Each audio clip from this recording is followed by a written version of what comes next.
sommes jeudi et comme tous les jeudis, place à notre rendez-vous culture. Bonjour Fanny Moyle. Bonjour. Aujourd'hui, on parle de mise en scène, d'amitié et d'un tableau blanc avec votre invité, l'acteur, chroniqueur, chanteur et metteur en scène François Morel. Bonjour François Morel. Bonjour. Soyez le bienvenu. Merci.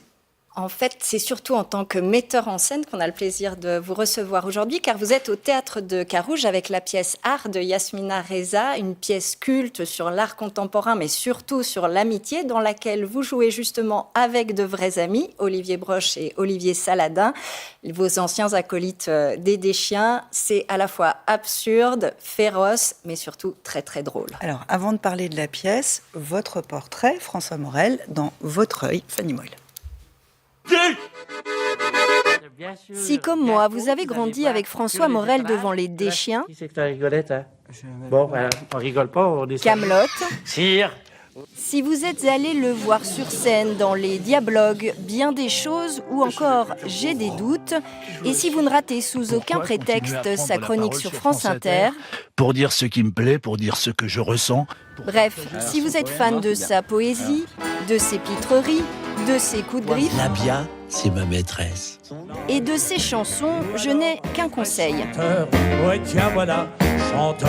Courez le voir dans Art, la pièce culte de Yasmina Reza.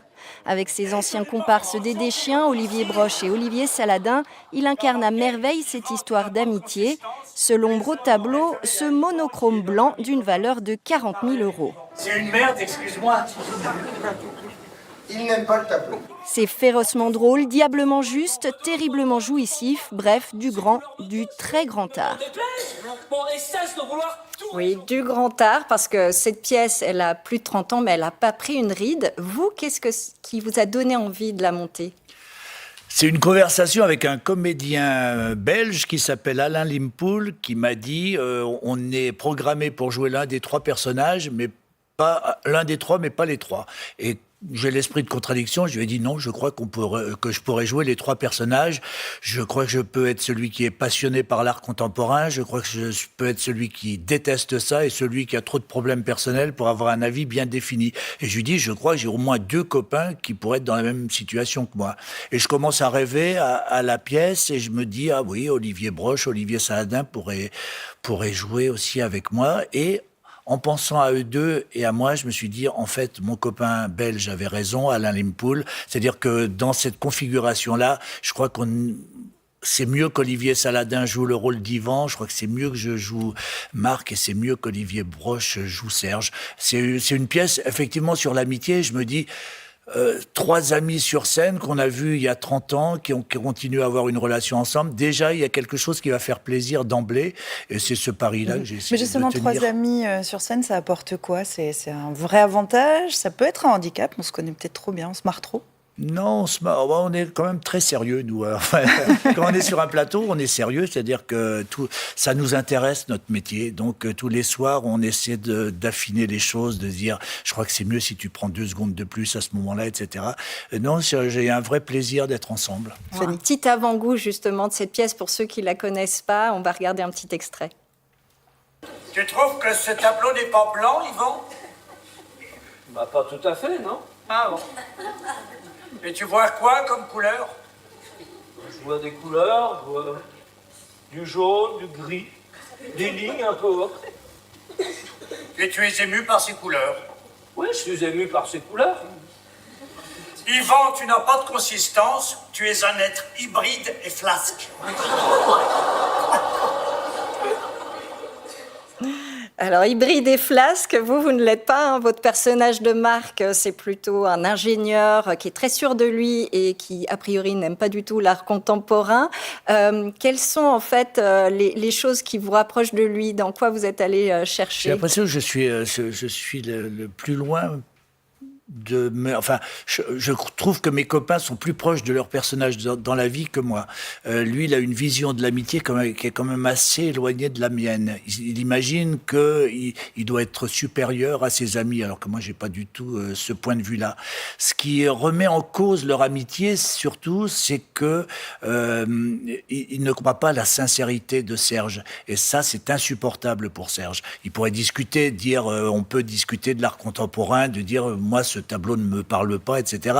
Mais penser que c'est pour des mauvaises raisons que Serge défend ce tableau, c'est insupportable. Il y a une radicalité, hein, vraiment, Oui, dans ce personnage.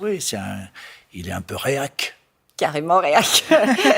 Vous, l'amitié avec Olivier Broche et Olivier Saladin, on le sait, elle est née par les Deschiens. Et alors, j'ai fouillé dans nos archives, j'ai retrouvé une petite pépite où vous faites la pub des Deschiens et même de Canal+. On va regarder. Ah bon ? Je vous offre la cassette des Deschiens. Merci. Voilà. Merci Elle beaucoup. vient de sortir, on la trouve actuellement. D'accord. Je viens de gagner 30 cassettes par la directrice de Canal+. Eh bien, c'est magnifique. C'est magnifique. Yolande. Oui, Yolande. Et les fameuses cassettes des Deschiens qui doivent trôner quelque part. En quoi ça vous a fondé, justement, cette expérience des Deschiens? Ça a donné l'artiste que vous êtes? Bon, c'était un moment où on inventait beaucoup de choses parce que rien n'était écrit avant, donc c'était extrêmement improvisé, donc ça a libéré sans doute des choses dans le cerveau. Maintenant, quand j'écris aussi, je me dis je devrais avoir la même liberté que quand j'étais devant une caméra à ce moment-là, et les spectacles aussi. En plus, je sais pas, on a appris notre métier comme ça aussi. On a participé à des très beaux spectacles qui étaient à la fois très très drôles et assez poétiques. Donc pour moi, c'est un excellent souvenir. Ce sont des amis que j'ai gardés. Je vois souvent Yolande aussi, que j'étais ravi de voir là tout de suite. Et on travaille pas souvent ensemble, mais on a gardé de l'amitié les uns pour les autres. Moi, je vois un petit parallèle, c'est que le texte de Yasmina Reza, c'est un petit bijou, mais il y a aussi, vous avez investi les silences, les non-dits. Comment vous avez travaillé ça pour la pièce ? De façon très empirique, en se regardant, en s'écoutant.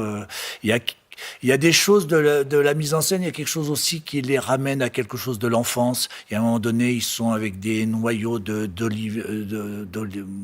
olives et ils crachent devant comme s'ils avaient 8 ans et demi. Et j'aime bien ce moment-là aussi. Donc, on se dit qu'ils se connaissent vraiment depuis très très longtemps. Et malgré la violence de leurs échanges, peut-être même qu'ils vont pouvoir continuer à être amis encore. Ouais. Cette complicité, elle transparaît vraiment. Est-ce que vous sentez une différence dans le public suisse, vous qui avez joué cette pièce en France avant ? Pas vraiment. Je sentais hier que le public était extrêmement avec nous, extrêmement proche et enthousiaste à la fin et très très présent. Mais c'est une pièce quand même merveilleusement écrite, très intelligente et qui fait aussi appel à l'intelligence du public. Et c'était la première, je crois. Oui. C'est ça. Donc voilà, c'est à voir jusqu'au 8 juin au Théâtre de Carouge. Ça s'appelle Art, bien sûr. Vous serez ensuite au Théâtre du Jorat les 11 et 12 juin. Merci beaucoup, François Morel, d'être venu nous voir sur le plateau du 12-45. Et merci, Fanny. À bientôt. Merci.